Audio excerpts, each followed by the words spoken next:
Meu nome é Dana, tenho 28 anos, e naquela que foi a pior terça-feira da minha vida profissional, saí de uma sala de reuniões sem emprego.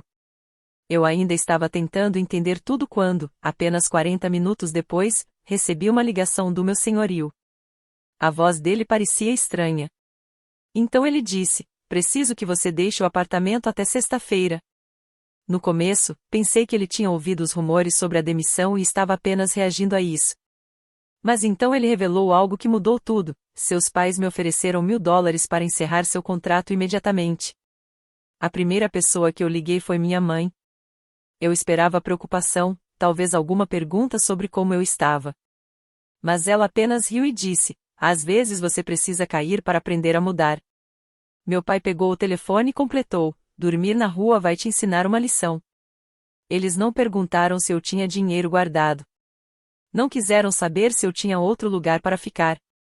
Na cabeça deles, a minha humilhação era uma forma de educação, e a minha própria casa era apenas o lugar onde essa lição aconteceria. Desliguei antes que eles percebessem minha voz mudando. Eu não queria dar a eles a satisfação de saber o quanto aquilo tinha me atingido. Pouco depois, Gary, meu senhorio, enviou uma captura de tela do pagamento que meus pais haviam feito. E foi aí que eles cometeram o maior erro. O dinheiro não tinha saído de uma conta pessoal deles. O pagamento vinha de uma conta que eles não tinham autorização para usar em uma vingança familiar. Fiquei olhando para o nome da empresa no comprovante, abri meus contatos e liguei para a única pessoa que meus pais passaram anos tentando manter longe das decisões importantes da minha vida. Expliquei tudo em menos de meio minuto. A resposta veio tranquila e firme: "Me envie tudo. Não avise ninguém." 1 minuto depois, minha mãe começou a ligar sem parar. Foram 6 chamadas seguidas. Pouco depois, meu pai finalmente conseguiu falar comigo e gritou: "O que você fez?" Olhei para a mensagem de despejo na tela do celular e respondi: "Fiz exatamente o que vocês me ensinaram. Eu me protegi." Eles ainda não faziam ideia de quanto aquela única ligação iria mudar tudo. Antes de contar quem atendeu minha ligação e por que meus pais entraram em pânico tão rápido, me diga de onde você está assistindo, que horas são aí e como está o clima hoje. Será que combina com o seu humor neste momento? Quero saber até onde essa história vai chegar. O nome do meu senhorio era Gary. Eu alugava aquele apartamento há 4 anos, sempre paguei em dia e ainda tinha 7 meses restantes no contrato. Quando pedi uma explicação por escrito sobre o motivo de ele querer me tirar dali, ele tentou evitar a resposta. Eu permaneci em silêncio até que ele começou a ficar desconfortável. Então finalmente admitiu que meus pais haviam ligado para ele antes mesmo de eu conseguir pegar minhas coisas no escritório após a demissão. Eles disseram que perder o emprego não era uma consequência suficiente. Queriam me ver assustada, sem saída e obrigada a voltar para casa seguindo as regras deles. Ofereceram $1.000 a Gary e prometeram resolver qualquer problema caso eu tentasse resistir. Ele explicou que não tinha solicitado aquele dinheiro e que poderia devolver o valor. Segundo ele, tinha sido uma transferência eletrônica. Pedi que ele me enviasse uma prova. No começo, ele hesitou, até que eu lembrei que ele estava tentando remover uma inquilina com contrato válido apenas porque 2 pessoas de fora haviam colocado dinheiro na conta dele. 30 segundos depois, a captura de tela chegou. E naquele momento eu percebi que meus pais haviam deixado uma prova perfeita do próprio erro. A descrição da transferência dizia: contrato de consultoria. O remetente era Hale Family Property Group, a empresa administrada pelos meus pais, David e Susan. O negócio possuía várias casas de aluguel pelo condado e sempre se apresentava como uma empresa familiar baseada em ética e responsabilidade. Meu pai costumava dar palestras sobre disciplina e responsabilidade pessoal. Minha mãe escrevia boletins falando sobre a importância de construir comunidades estáveis. Mas, por trás dessa imagem perfeita, eles tinham usado o dinheiro da empresa para tentar controlar uma decisão que envolvia a minha própria casa. E ainda tentaram esconder isso registrando o pagamento como um serviço profissional que nunca existiu. O que eles aparentemente esqueceram era que a empresa não pertencia apenas a eles. Tudo tinha começado com minha avó, Evelyn. Depois que ela faleceu, a participação dela passou para um fundo familiar. Meus pais cuidavam das operações do dia a dia, mas minha tia Margarete possuía a maior parte dos votos e também era administradora oficial do fundo. Ela morava longe e quase nunca aparecia nos encontros da família. Meus pais sempre diziam que ela era fria, desconfiada e que se preocupava demais com documentos e regras. A frase que eles mais repetiam era: nunca envolva Margarete nos assuntos da família. Anos antes, eu tinha trabalhado durante um verão no escritório da empresa. Naquela época, vi Margarete questionar alguns recibos que estavam faltando enquanto meu pai brincava dizendo que ela estava exagerando. Depois de uma reunião tensa, ela me chamou de lado e me entregou seu número pessoal. Você percebe coisas que as pessoas tentam esconder, ela disse. Se algum dia os números deixarem de combinar com a história, me procure. Antes de ligar para ela, decidi falar com minha irmã mais velha, Emily. Eu queria acreditar que ela não sabia de nada. Ela atendeu animada e disse: ouvi dizer que finalmente você vai ter o recomeço que precisava. A forma como ela falou parecia ensaiada. Perguntei sobre o pagamento feito ao meu senhorio, e o silêncio dela entregou a resposta antes mesmo das palavras. Depois de alguns segundos, ela disse: é dinheiro da empresa. Não é como se eles tivessem mexido na sua conta pessoal. Naquele momento, entendi que ela sabia de tudo. 2 anos antes, quando Emily estava desempregada, eu tinha ajudado a pagar um curso de certificação que ela precisava para conseguir uma nova oportunidade. Quando lembrei disso, ela riu e respondeu: isso era diferente. Eu tinha um plano. Perguntei se tinha sido ideia dela entrar em contato com Gary. Ela disse que eu estava exagerando e afirmou que talvez um pouco de medo fosse exatamente o que eu precisava para me tornar mais ambiciosa. Encerrei a ligação e fiquei sentada na beirada da cama, olhando para a captura de tela no meu celular. Aquela não era a primeira vez que meus pais chamavam crueldade de amor duro. Quando eu tinha 13 anos, tirei uma nota ruim em uma prova e meu pai retirou a porta do meu quarto como punição, dizendo que privacidade era um privilégio que precisava ser conquistado. Quando mudei de curso na faculdade, minha mãe ligou para parentes e contou que eu estava perdida e tomando decisões instáveis. Mas quando Emily precisava de ajuda, era apoio familiar. Quando eu precisava, era vista como fraqueza. A diferença dessa vez era que eles tinham deixado provas. A descrição falsa do pagamento importava. O uso da conta da empresa importava. Meu contrato de aluguel válido importava. Eles esperavam que eu entrasse em pânico, implorasse ajuda e voltasse para as regras deles. Mas eu fiz exatamente o contrário. Liguei para Jake, meu melhor amigo. A primeira reação dele não foi perfeita. Ele tentou justificar por alguns segundos: talvez eles realmente achem que estão ajudando, mas então ele parou e corrigiu: não. Pagar seu senhorio para tirar você da sua própria casa ultrapassa qualquer limite. Ele me orientou a salvar a captura de tela em vários lugares, baixar uma cópia do contrato de aluguel e anotar cada detalhe enquanto tudo ainda estava fresco na minha memória. Depois perguntou: quem pode impedir que eles mudem a versão dessa história? Olhei para o número de Margarete na minha agenda. Durante anos, meus pais controlaram todos os conflitos mantendo tudo dentro da família, onde eles decidiam o que era verdade e o que não era. Mas dessa vez eu não deixaria que fizessem isso. Toquei no botão de chamada e esperei. Margarete atendeu no segundo toque. Dana, ela disse surpresa. Isso é inesperado. Expliquei que tinha perdido meu emprego, mas não parei para buscar pena ou consolo. Fui direto aos fatos. Contei sobre a ligação de Gary, sobre a oferta dos meus pais e sobre a transferência feita pela Hale Family Property Group. Enquanto eu falava, enviei a captura de tela para ela. E, pela primeira vez naquele dia, senti que talvez meus pais não tivessem planejado todas as consequências daquele erro. Ela ficou em silêncio por tempo suficiente para que eu conseguisse ouvir minha própria respiração. Então perguntou: você tem o contrato de aluguel e as mensagens dele? Respondi que sim. Em seguida, veio outra pergunta: o conselho aprovou algum contrato de consultoria com esse senhorio? Eu respondi: não. Ele nunca foi consultor da empresa. A resposta dela foi imediata: envie tudo para mim. Não avise seus pais. Não ameace o proprietário. Vou suspender o acesso à conta de despesas discricionárias e enviar uma notificação para preservar todos os registros. Eu perguntei como ela conseguia agir tão rápido. Margarete respondeu com calma: eu sou administradora do fundo e tenho a maior participação de votos. Posso interromper um pagamento não autorizado antes que alguém tente criar uma justificativa depois.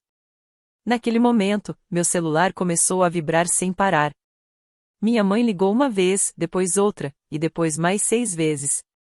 Margaret explicou que o acesso à conta havia sido bloqueado temporariamente e que o departamento jurídico da empresa havia orientado todos os envolvidos a preservarem documentos, mensagens e registros relacionados ao caso. 3 minutos depois, meu pai conseguiu falar comigo. Uma mensagem apareceu na tela: atenda agora. Margaret disse que eu poderia atender, desde que colocasse a chamada no viva voz e deixasse claro que ela estava presente. Aceitei a ligação. O que você fez? Meu pai gritou assim que atendeu. Respirei fundo e respondi: eu comuniquei ao administrador do fundo sobre um pagamento da empresa que não foi autorizado. Você ligou para Margaret? A raiva na voz dele mudou rapidamente para preocupação. Eu ouvi minha mãe ao fundo aumentando o tom. Dana, isso é um assunto de família. Você não tinha o direito de envolver a empresa. Eu olhei para a captura de tela na minha mão e respondi: a empresa foi usada para pagar meu senhorio. Quem envolveu a empresa foram vocês. Meu pai começou a dizer que eu estava chamando eles de criminosos por causa de $1000.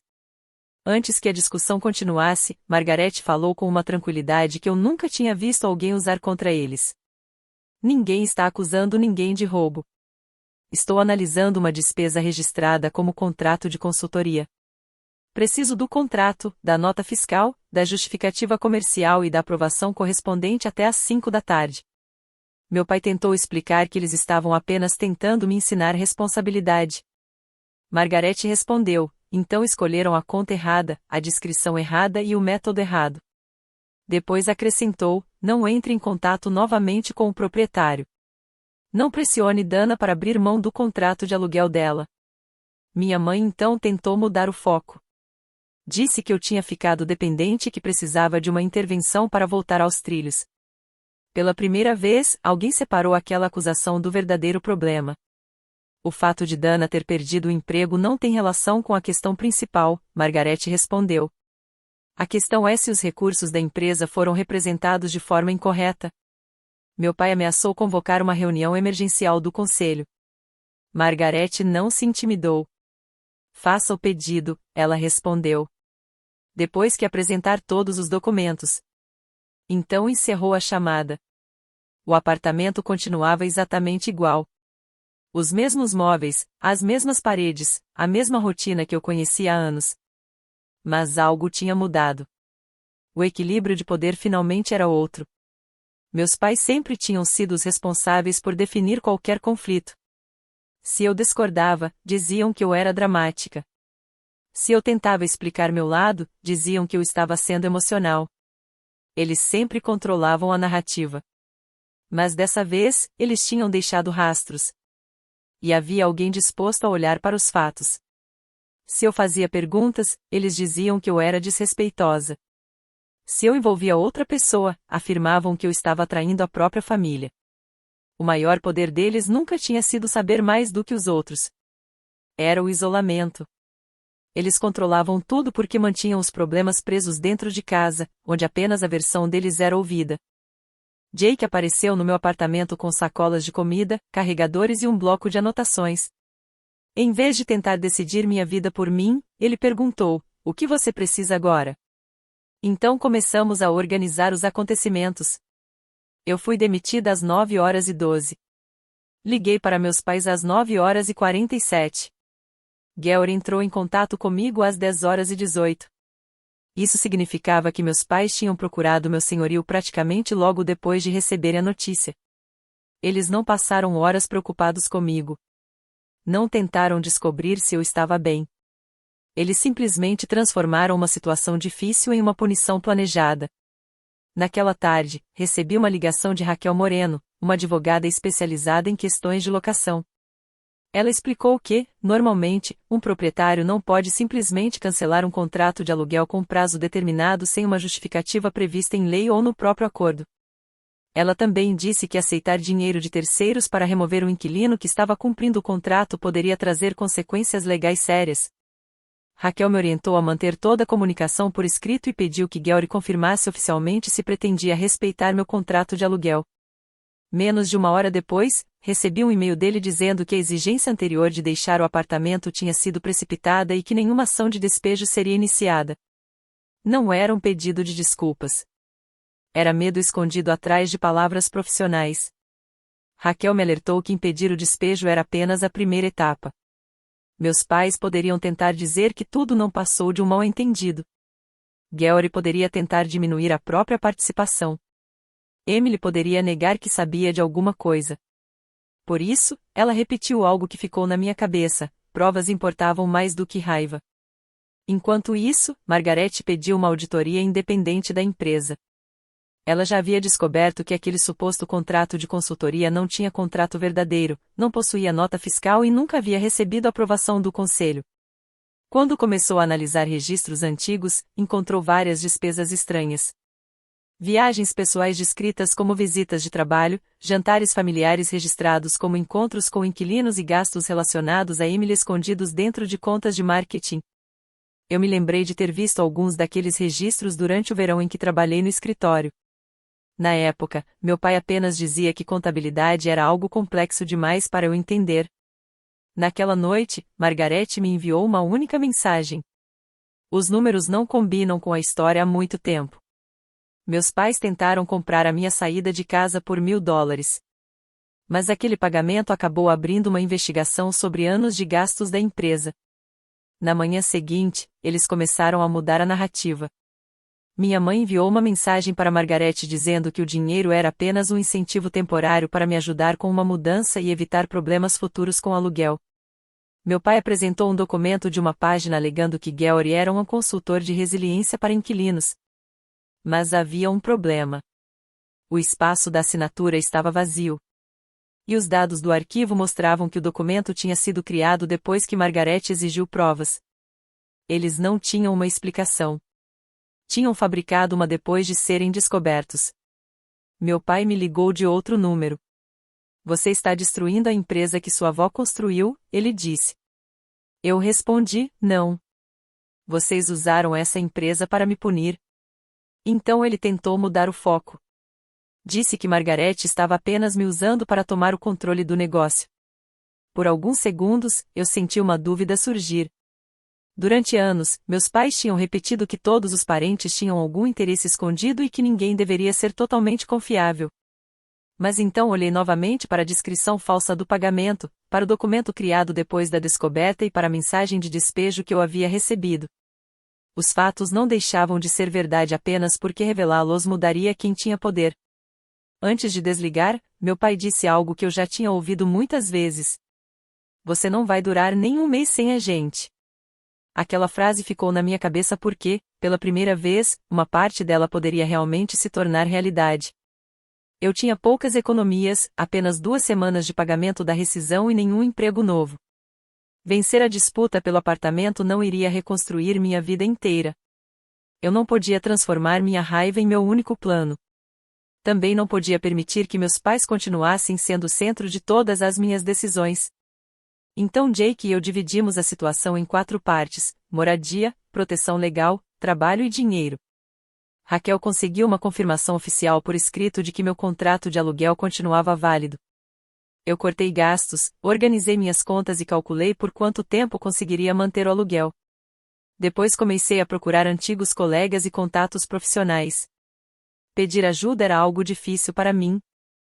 Durante anos, meus pais tinham feito eu acreditar que precisar de alguém era sinal de fracasso. Jake discordou. Você não está pedindo para alguém carregar você nas costas, ele disse. Você só está mostrando às pessoas que está disponível e pronta para uma oportunidade.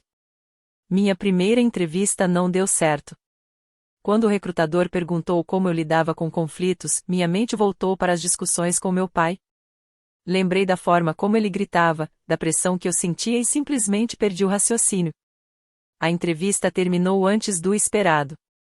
Saí daquele prédio convencida de que meus pais tinham razão sobre mim. Por um momento, pensei que talvez eu realmente não fosse capaz.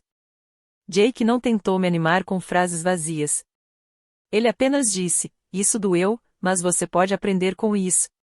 Pegue o que servir e deixe o resto naquele dia. Enquanto eu continuava procurando emprego, a auditoria da empresa revelou algo muito maior. Durante anos, meus pais haviam usado recursos da empresa para diversas despesas pessoais, viagens, reformas na casa, associações profissionais da Emily e eventos familiares. Alguns gastos até poderiam ter alguma ligação com o negócio, mas faltavam aprovações formais, documentos e justificativas claras. Além disso, valores destinados à manutenção das propriedades tinham sido transferidos para contas de uso livre sem autorização adequada. Então Emily me ligou. Ela estava furiosa porque o cartão corporativo dela tinha parado de funcionar. Até aquele momento, eu nem sabia que ela tinha um. Ela me acusou de destruir a renovação da certificação profissional dela. Perguntei se ela era funcionária da empresa. Ela respondeu que ajudava com a parte de marca e divulgação. Mas a auditoria não encontrou contrato, registro de pagamento ou qualquer projeto oficial que comprovasse isso. Foi então que ela revelou algo que eu nunca imaginei. Meus pais não tinham contado toda a verdade. Eles tinham um outro plano. Eles iam deixar você ficar na casa do lago depois que você pedisse desculpas, Emily disse. Mas havia um detalhe importante: a casa do lago também pertencia à empresa. Naquele momento, tudo ficou claro.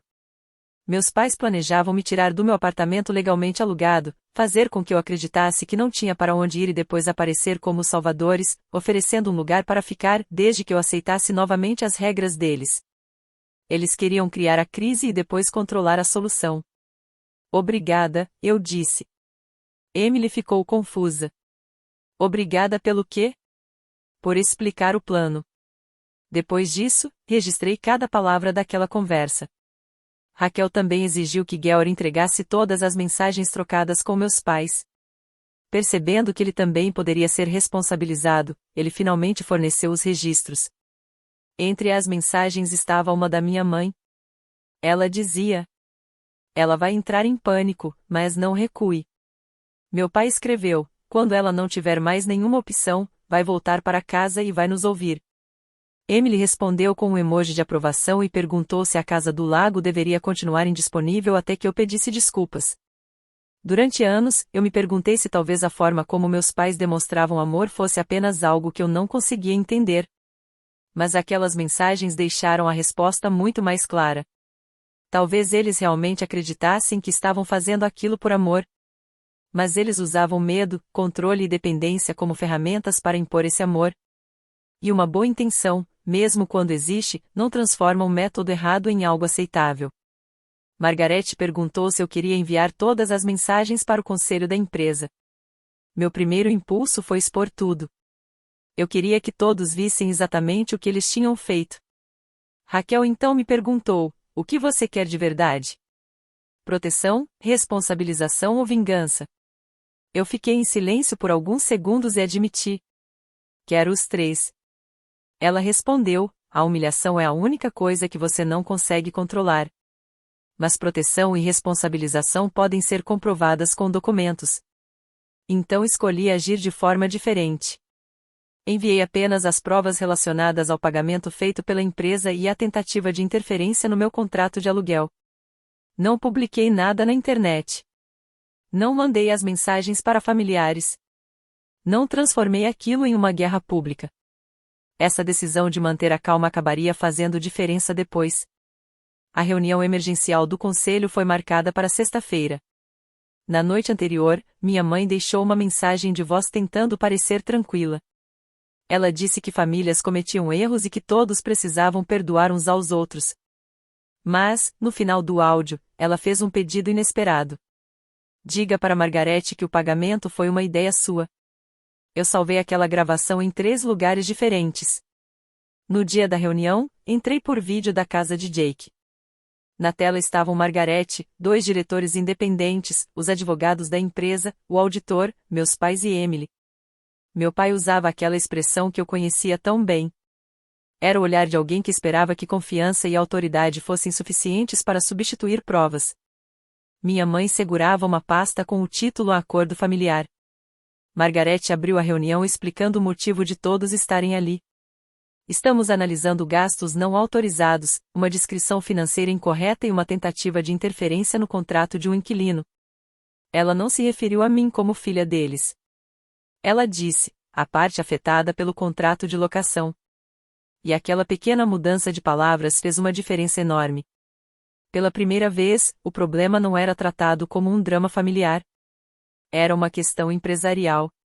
Meu pai tentou explicar que os $1.000 eram apenas uma forma de ajuda e afirmou que Gary havia entendido a situação errado. Então minha mãe apresentou a proposta que estava na pasta. Era um suposto acordo de apoio familiar que exigia que eu me mudasse para a Casa do Lago, participasse de sessões de orientação financeira com meu pai, tivesse minhas candidaturas de emprego aprovadas por eles e devolvesse futuramente os custos de moradia. Ela apresentou aquilo como prova de que eles estavam tentando me ajudar. Um dos diretores perguntou: quando esse acordo foi criado? Minha mãe respondeu que tinha sido feito depois da minha demissão. Mas então veio a informação que ninguém esperava. Os dados do arquivo mostravam que o documento já tinha 3 semanas de existência. Naquele momento, até eu fiquei surpresa. Meus pais haviam preparado regras para controlar minha moradia antes mesmo de eu perder o emprego. Eles já sabiam que meu setor na empresa estava passando por uma possível reestruturação porque Emily tinha ouvido rumores confidenciais através de alguém do departamento de recrutamento. Uma mensagem recuperada mostrava Emily escrevendo: o departamento da Dana pode sofrer cortes. Essa pode ser nossa chance de forçar uma mudança. Minha mãe respondeu: comece a pensar em como usar a pressão da moradia. Seu pai vai resolver isso com o senhorio. Depois daquela frase, a sala ficou em completo silêncio. Meus pais não tinham reagido impulsivamente a uma notícia inesperada. Eles tinham esperado o momento em que eu estivesse mais vulnerável e planejado como usar aquilo contra mim. Meu pai então se virou para Emily e perguntou, furioso: por que você guardou essa mensagem? Naquele único instante, ele deixou claro algo que eu nunca tinha percebido antes. Ele não estava preocupado em protegê-la. Ele estava preocupado em se proteger. Emily ficou olhando para ele em choque, como se finalmente tivesse entendido que o favoritismo da família nunca tinha sido exatamente amor ou lealdade. Era apenas uma questão de utilidade. Enquanto alguém servia aos interesses deles, era valorizado. Margaret pediu que eu desse meu depoimento. Eu respirei fundo e disse que não estava ali para pedir que a empresa resolvesse minha situação de desemprego ou punisse alguém apenas por ter sido cruel comigo. Eu estava ali porque recursos da empresa tinham sido usados para criar uma crise pessoal de moradia, porque um pagamento tinha sido escondido atrás de uma descrição falsa e porque bens da empresa estavam sendo tratados como ferramentas de controle familiar. Então reproduzi o áudio da minha mãe pedindo que eu dissesse que o pagamento tinha sido ideia minha. Meu pai se recostou na cadeira. Minha mãe fechou os olhos. O auditor continuou apresentando os primeiros resultados da investigação: reembolso sem comprovação, despesas pessoais registradas como custos da empresa e valores retirados das reservas de manutenção sem a autorização necessária. Uma das descobertas chamou a atenção. Um desses movimentos financeiros tinha atrasado reparos no telhado de uma propriedade onde os inquilinos já haviam informado problemas de vazamento. Naquele momento, ficou claro que o comportamento deles não tinha prejudicado apenas a mim. Durante uma breve pausa na reunião, meu pai enviou uma mensagem: pare com isso agora e ainda podemos continuar sendo uma família. Olhei para a tela por alguns segundos antes de responder. Família não deveria exigir que eu fique em silêncio. Quando a reunião voltou, o conselho tomou sua decisão. Meus pais perderam temporariamente a autoridade de gestão e controle financeiro da empresa enquanto a auditoria completa não fosse concluída. O acesso de Emily aos sistemas também foi encerrado imediatamente. Um administrador externo foi escolhido para proteger os interesses dos inquilinos, os recursos financeiros e todos os registros da empresa. Além disso, o conselho autorizou medidas para recuperar valores gastos sem justificativa. Meu pai perdeu o controle. Ele acusou Margaret de ter organizado um golpe para tomar a empresa. Minha mãe começou a chorar, mas a primeira pergunta dela não foi sobre os danos causados ou como consertar a situação. Ela perguntou: o que vamos dizer para as pessoas? Mesmo naquele momento, a preocupação com a imagem parecia ser maior do que a vontade de reparar os erros. A reunião terminou sem um valor final definido para a restituição, mas uma coisa estava decidida: o controle deles tinha acabado. Eles não podiam mais movimentar dinheiro livremente, pressionar funcionários ou usar propriedades da empresa como recompensa para quem obedecesse às regras deles. 2 horas depois, Georg entrou em contato querendo fazer um acordo. A primeira proposta dele incluía uma confirmação por escrito de que meu contrato de aluguel continuava válido e o pagamento de parte dos meus custos legais. Raquel recusou. Ela exigiu algo mais completo, uma declaração formal de que eu nunca havia quebrado o contrato, o reembolso das despesas documentadas, um crédito no aluguel, uma opção de renovação com limite de aumento e que Georg participasse de um treinamento independente sobre direitos dos inquilinos. Depois de alguns dias de negociação, ele aceitou. O homem que tentou transformar minha casa em uma simples negociação financeira agora precisava assinar um acordo garantindo meus direitos como inquilina. Naquela mesma tarde, recebi outra notícia. A empresa de marketing onde eu tinha feito uma entrevista e que tinha dado errado decidiu não me contratar. Por um momento, a antiga narrativa voltou à minha cabeça. A filha desempregada. A pessoa instável. Alguém que não conseguiria sobreviver sem a ajuda dos pais. Era exatamente a imagem que eles sempre tentaram criar sobre mim. Mas então recebi um e-mail de uma antiga cliente chamada Noir. Eu tinha entrado em contato com ela alguns dias antes, enquanto procurava novas oportunidades. Ela precisava de alguém para trabalhar como estrategista de contratos por 3 meses e perguntou se eu poderia começar na segunda-feira. O pagamento era um pouco menor do que meu antigo salário e o trabalho tinha prazo determinado. Não era uma solução mágica aparecendo do nada. Era uma oportunidade que eu tinha conquistado através de uma relação profissional construída antes daquela crise. Eu aceitei. Naquela noite, Jake e eu comemoramos pedindo comida e sentados no chão do meu apartamento, cercados por caixas que eu não precisaria mais fechar para ir embora. Então Emily me enviou uma mensagem. Papai diz que isso é culpa sua. Mamãe não para de chorar. Margarete destruiu tudo. Você está orgulhosa? Eu comecei a escrever várias respostas cheias de raiva. Apaguei todas. Depois escrevi apenas: tenho orgulho de ter parado de participar de algo que estava errado. Ela não respondeu. Nas semanas seguintes, a auditoria ficou cada vez mais difícil para meus pais ignorarem.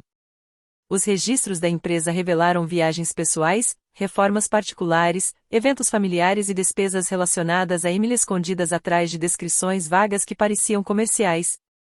Os advogados do conselho começaram a calcular os valores que poderiam ser recuperados. Convites profissionais que antes chegavam aos meus pais começaram a desaparecer, porque eles já não representavam mais a empresa oficialmente. A imagem que eles passaram anos protegendo começou a desmoronar pelas próprias provas que eles haviam criado. Minha mãe ligou de um número desconhecido. Você destruiu minha reputação, ela disse. Eu respondi: não. Eu apenas mostrei que ela estava construída em algo que não era verdadeiro. Ela ficou em silêncio. Então continuei. Vocês nunca teriam realmente deixado eu ficar sem lugar para morar. Vocês precisavam que eu acreditasse que deixariam. Ela não respondeu. E aquele silêncio me mostrou exatamente qual era o plano deles. Eles não queriam que eu fracassasse. Eles queriam que eu sentisse medo. A intenção nunca foi me deixar sem saída. Era criar a sensação de que eu não tinha alternativa e depois oferecer ajuda apenas se eu aceitasse me submeter às regras deles. 6 semanas depois, o relatório final da auditoria ficou pronto. Ele identificou mais de $200 mil em despesas pessoais sem comprovação adequada ou sem as aprovações necessárias durante um período de 8 anos. Nem todos os valores poderiam ser recuperados automaticamente. Algumas despesas ainda poderiam ser justificadas caso documentos válidos fossem apresentados. Mas o padrão estava claro.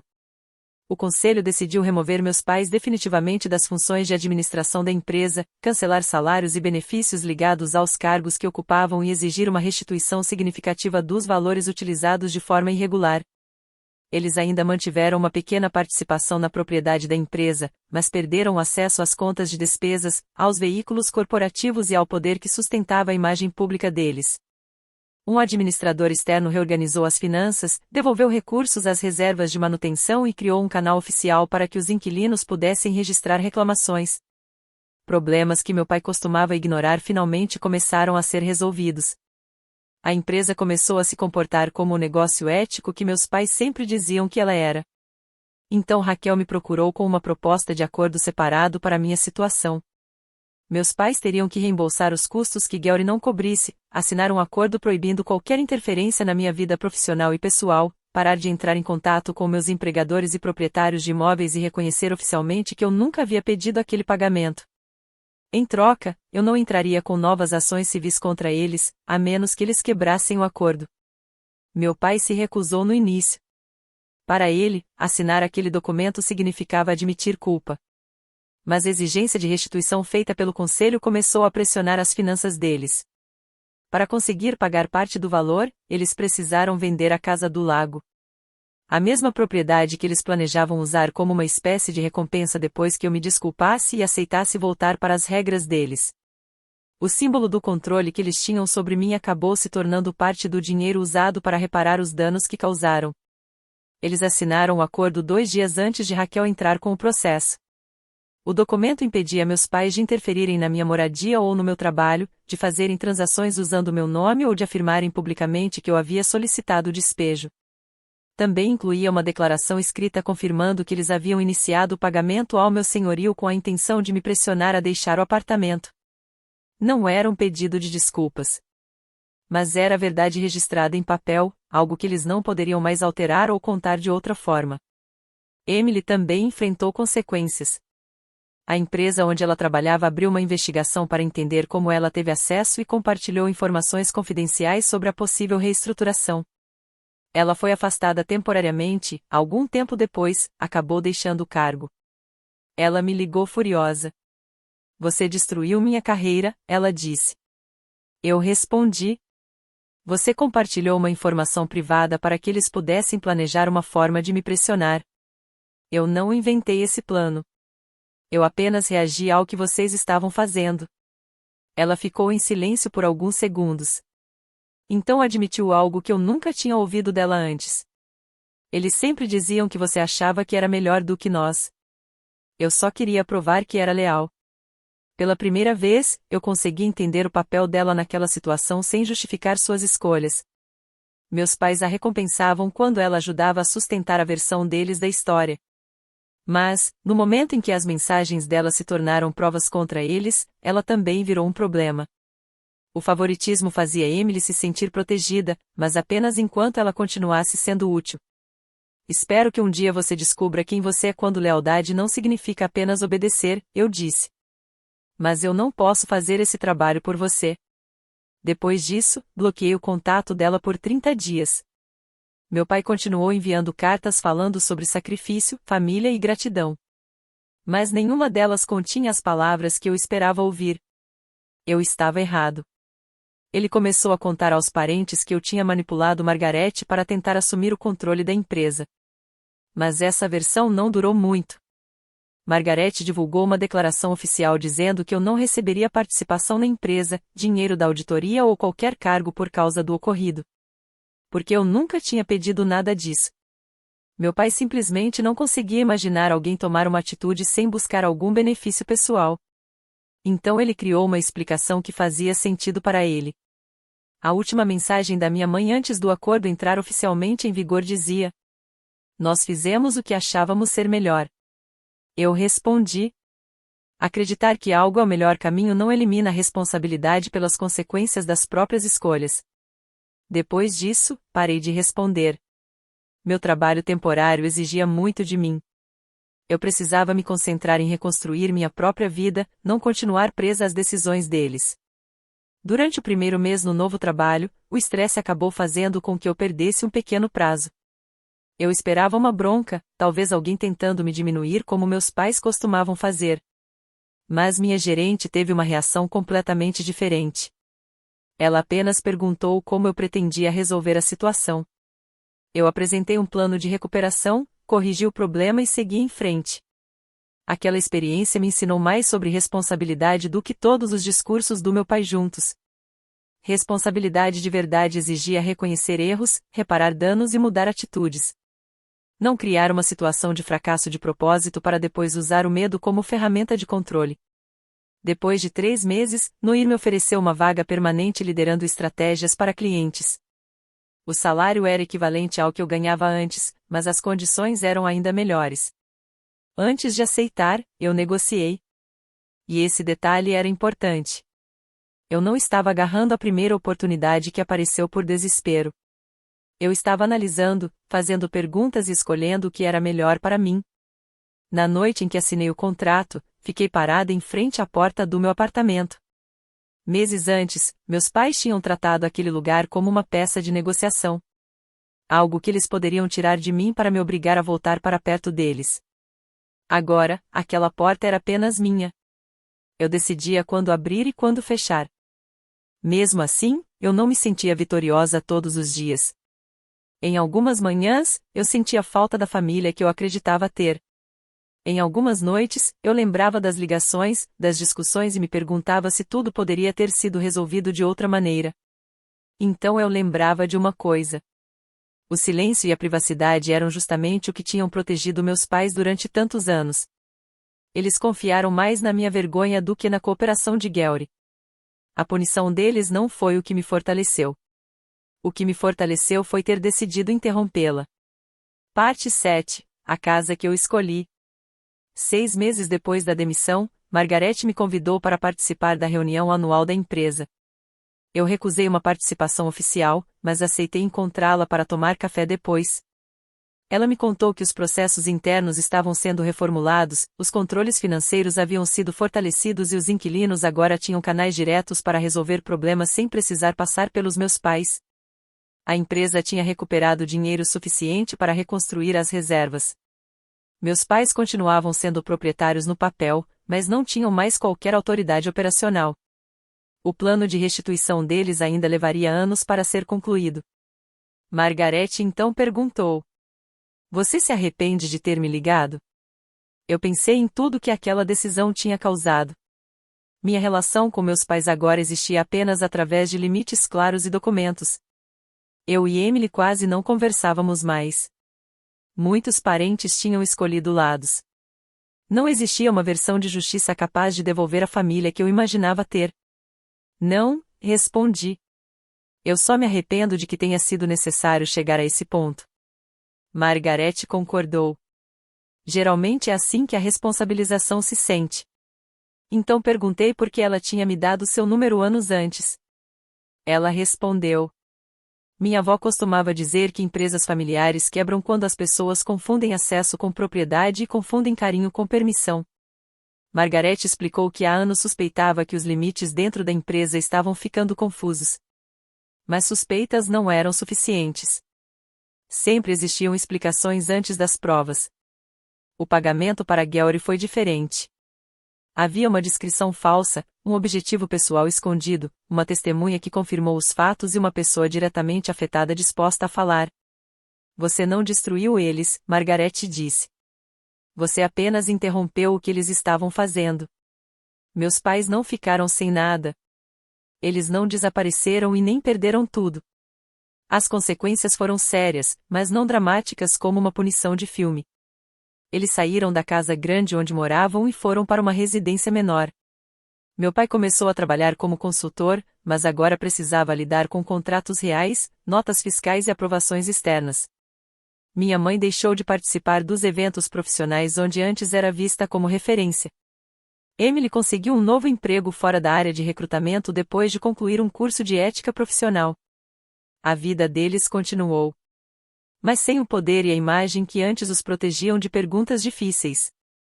3 meses depois da assinatura do acordo, recebi um e-mail da minha mãe pedindo para conversarmos. Ela seguiu as regras e não tentou me pressionar. Por isso, aceitei encontrar com ela durante 30 minutos em um café público. No começo, minha mãe falou sobre a vergonha que sentia, sobre a auditoria e sobre tudo o que tinha acontecido com a empresa e a casa. Eu apenas ouvi. Então, finalmente, ela disse algo que eu nunca tinha escutado antes. "Você estava certa em ter procurado o Guelry. Foi a primeira vez que ela reconheceu diretamente a própria responsabilidade. Ela admitiu que o acordo de apoio familiar já estava pronto antes mesmo da minha demissão. Admitiu também que eles planejavam me fazer acreditar que eu não teria para onde ir e, só depois, oferecer a casa do lago se eu aceitasse seguir as condições deles. Eu perguntei: por quê? Ela demorou alguns segundos antes de responder. Porque você estava tomando decisões sem a gente. Seu pai achava que você estava se afastando demais. Naquele momento, tudo ficou ainda mais claro. Eles não tinham medo de que eu fracassasse. Eles tinham medo de que eu conseguisse viver sem eles. Eu disse a ela que ainda não estava pronta para ter uma relação normal novamente. Talvez nunca voltasse a ser como antes. Um pedido de desculpas sem mudanças constantes não seria suficiente para abrir novamente a porta da minha vida. Ela chorou, mas não tentou discutir. Quando os 30 minutos terminaram, ela perguntou se poderia enviar outro e-mail dali a um mês. Eu disse que sim. Meu pai escolheu um caminho diferente. Ele me enviou pelo correio uma cópia do acordo assinado junto com uma pequena mensagem.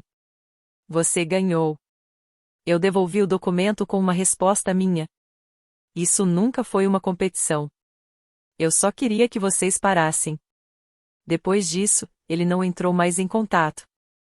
Algumas pessoas esperavam que eu publicasse todas as mensagens, assumisse o controle da empresa ou comemorasse cada consequência que eles enfrentaram. Eu não fiz nada disso. Eu mantive meu apartamento, recuperei os custos que tinha perdido, protegi meu trabalho e meu nome, e fiz com que as pessoas que usaram dinheiro como ferramenta de controle respondessem pelo que fizeram. A autoridade deles acabou. As próprias atitudes deles se transformaram em registros que ninguém poderia mais alterar. Para mim, isso era suficiente. No primeiro aniversário da minha demissão, renovei meu contrato de aluguel. Li cada cláusula com atenção, fiz uma pergunta para Raquel e assinei. Depois pendurei minhas chaves no gancho de metal ao lado da porta. Um ano antes, eu achava que perder meu emprego significava perder a prova de que eu era capaz. Meus pais tentaram transformar esse medo em obediência. Mas o plano deles acabou me mostrando onde meu verdadeiro poder estava escondido. Nos documentos. Nos limites que eu estabeleci. Nas pessoas que testemunharam a verdade. E na coragem de pedir ajuda antes que o medo se transformasse em desistência. Jake continuou sendo meu amigo, não meu salvador. Nós discordávamos às vezes. Ele me avisava quando eu estava ficando consumida demais pela auditoria, e eu dizia quando os conselhos dele pareciam simples demais para uma situação tão complicada. Ele não substituiu minha família.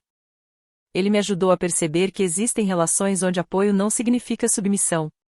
Mais tarde, Noir me promoveu e me colocou para treinar novos estrategistas. A lição que eu mais repetia para eles era simples. Erros são informações, não uma definição de quem você é. As pessoas crescem quando têm acesso à verdade, ferramentas e espaço para reparar seus erros. Não quando alguém cria uma crise de propósito e chama isso de amor. Algum tempo depois, Emily finalmente enviou um e-mail. Ela escreveu: eu ajudei eles a te encurralar porque ser útil para eles fazia eu me sentir segura. Esperei 2 semanas antes de responder a mensagem dela. Agradeci pela sinceridade e aceitei manter uma comunicação ocasional por e-mail. Nada além disso. Aquilo não era uma reconciliação completa. Era apenas uma janela aberta em uma casa onde as outras portas ainda permaneciam fechadas. Minha mãe continuou escrevendo todos os meses. Eu ignorava mensagens em que ela tentava se justificar, mas respondia quando percebia que ela realmente assumia a responsabilidade pelo que havia feito. Com o tempo, ela começou a entender uma coisa importante: o acesso à minha vida não era garantido apenas porque ela era minha mãe. Confiança precisava ser construída através de atitudes constantes. Meu pai escolheu o silêncio. E, pela primeira vez, eu parei de interpretar esse silêncio como uma forma de punição. Vindo de alguém que durante anos usou palavras para controlar minhas escolhas, a distância acabou parecendo uma espécie de paz. Os $1000 nunca foram realmente sobre o aluguel. Aquele dinheiro representava uma tentativa de comprar medo. Meus pais acreditavam que, se me deixassem assustada o suficiente, eu voltaria para casa e aceitaria novamente as regras deles. Mas o plano deles teve o efeito contrário. Aquele pagamento iniciou uma auditoria, revelou anos de problemas financeiros, encerrou o controle administrativo que eles tinham sobre a empresa, exigiu restituições, levou à venda da Casa do Lago, prejudicou a imagem que eles protegiam tanto e estabeleceu limites permanentes sobre o acesso que teriam à minha vida. Eles diziam que eu precisava cair para conseguir mudar. E, em uma coisa, eles estavam certos. Eu mudei. Eu parei de confundir crueldade com disciplina. Parei de acreditar que esconder problemas era uma forma de proteger a família. Parei de esperar que as pessoas que me machucaram finalmente concordassem que eu tinha sido machucada. E, principalmente, aprendi que proteger a si mesmo não é vingança só porque alguém que perdeu o controle chama isso de traição. Na manhã em que perdi meu emprego, achei que minha vida tinha sido reduzida a uma única ligação terrível. Mas, antes do meio-dia, eu fiz outra ligação. Aquela chamada não resolveu tudo magicamente. Ela apenas deu um lugar para a verdade chegar. Todo o resto veio depois: organizar provas, enfrentar o conselho, reconstruir minha carreira e estabelecer novos limites. Tudo isso ainda exigiu esforço da minha parte. Então, quando meu pai gritou: "O que você fez?", a verdadeira resposta não era apenas que eu tinha ligado para Margarete. A verdadeira resposta era que eu tinha parado de pedir permissão para defender a minha própria vida. E, depois daquele momento, os $1000 que eles usaram como uma suposta lição se tornaram o erro mais caro que eles já cometeram. Obrigado por acompanhar essa história até o final. Esta narrativa é totalmente fictícia e foi criada apenas para entretenimento, reflexão e aprendizado.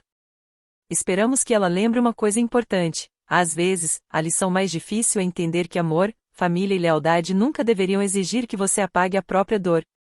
Quando alguém realmente valoriza você, essa pessoa não vai pedir que você fique em silêncio apenas para manter o próprio conforto.